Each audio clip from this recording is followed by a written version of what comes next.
Hi everyone, it's the Aussie Seafarer. Welcome back to my channel. Today we'll be diving into a super important topic, feminine hygiene on board a ship. It's something that we don't talk about enough and we definitely should, because trust me, being clean and comfortable on board a ship is the key to staying healthy and confident in your role on board. Let's have a cup of coffee and a chat and get started. Whether you're new to seafaring or you're already sailing, here are some practical tips and must-haves to manage your hygiene while you're away from land, sometimes months at a time. That's too hot right now. First, let's start with the obvious one, periods. By the way, this video isn't just for females. This might be for males trying to understand their female colleagues a little bit better. If that is you, I think that this is great that you are taking the step to watch this video and understand how the people around you work. Okay, period talk.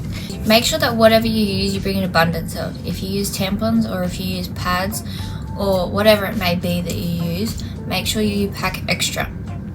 Because there will be times on board that your period will be heavier than normal and you might use more.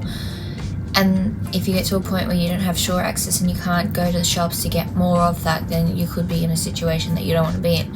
So I always recommend packing a lot more than you think you will need. You also cannot rely on the ship's stores. In Australia, we're lucky that one of our AMSA medical carriage requirements is sanitary napkins. This is great. I think that the fact that AMSA have made this a requirement is just amazing, but this isn't worldwide.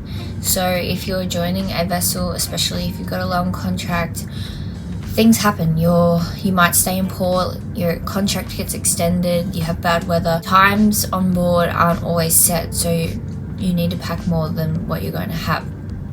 But also, side note, shipping companies, port states, let's push to make sanitary napkins and period related items a requirement. Packing tip for pads and tampons to save space in your bag is actually to take all the tampons out of the little box that they supply them in and put them in a Ziploc bag. They still got their wrappers on them, so it's not being unsanitary. It just helps with room in your bag. A little photo here, that's what I do. It is a game changer. Those are pads and tampons responsibly. My tip for this, and give credit when credit's due, my mum came up with this idea, take little doggy bags with you to work.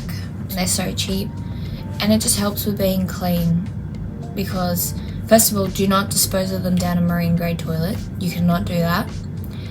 Common spaces are not going to have sanitary bins that get taken ashore. Bins in your cabin are most likely going to be the oval open bins that you see in an office. So my best advice to you is to make sure you take something like a doggy bag where you can put your used item in it, wrap it up, and it will be nice and clean for disposal. If you're using a period cup, which could be a great idea for if you have an extended contract or you can't get ashore to get more tampons, these are great because they're reusable. I've never used it, and if you're thinking about using it, probably do that and master it before sailing on the ship. But make sure that you clean it with bottled water if the tap water isn't safe. Keep that in mind and make sure that you keep it clean on board. Bonus tips: keep an abundance of your painkillers. Whatever you use at home, make sure you take them, because you don't want to be relying on ship's medical stores to be getting you through this. You need to have your own supply of Panadol, Nurofen, whatever you may use. If you use a hot water bottle, take it with you. Shower routine. Let's move on from periods and on to showers, because that is the next important stuff for hygiene on board. This is a green tea, by the way, so good. Okay, my first tip, of course, is not in my drawer where it usually is. 5 hours later. Baby wipes. Can I tell you that I depend on these for everything? For cleaning my benches, for wiping my makeup off, anything and everything, I will use baby wipes.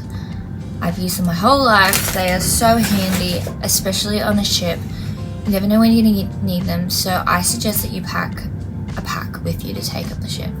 Next tip for the shower routine: if you don't have a super long contract, like if you're doing 4 weeks on, 4 weeks off, these are a lifesaver. This is my little leave-in shampoo conditioner bottles. I got them from Kmart. You can get them from most shops everywhere.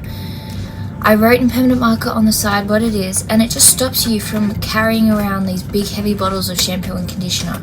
You save space, you save room in your bag, weight in your bag, and you don't need a whole bottle. You can have the option of taking dry shampoo. If that's your style, take dry shampoo, but I'd rather just wash my hair. Next, I also bring with me this hair turban. It's my lifesaver. I take it everywhere. It takes no room. It's light as, and it is a game changer. Skincare, let's go. Saltwater air, constant ventilation within the accommodation space, and your room heat, that is going to mess with your skin. My skin is constantly dry. It always has been. There are so many people on the ship that suffer from it. So I'm going to tell you what you can do to fix it. Having healthy skin is the key on board. So I always use like a mild body soap, face wash and moisturizer. You need to make sure that your skin stays healthy, because then it can fight things like fungal infection, etc., which does spread on board ships. So make sure that you are keeping care of your skin and it's nice and healthy to stop this from growing. Mental, oh, the sun's just come through, golden hour. Mental and emotional hygiene. It's not just about the body. Taking care of your mind is just as important. I've mentioned before, health is wealth. You can't work to your full potential if you are not healthy in all categories of life. So make sure you're staying in touch with loved ones when you can. Journal, meditate, whatever helps you feel grounded. If you're struggling mentally, emotionally, period-wise, there is so many people on board that you can talk to, and there should be a support network on board that you feel comfortable in approaching other officers or other crewmates to speak to you about this situation. The thing is that there is going to be times when you struggle. There's going to be times that I have been on my period and wanted to crawl up on deck and just be in my own little bubble, and you need to be able to determine who you can talk to and not talk to about the situation. Keep in mind that a lot of the guys that you're going to work with, because this is a male dominated industry, are a son, a husband, a dad, an uncle.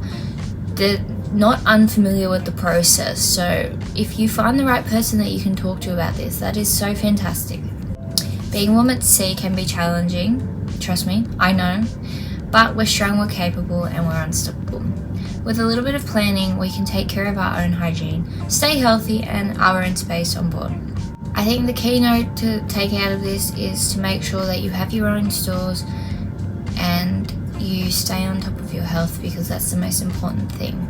If you guys want to see more female tips, more seafaring tips, more life on board, let me know below.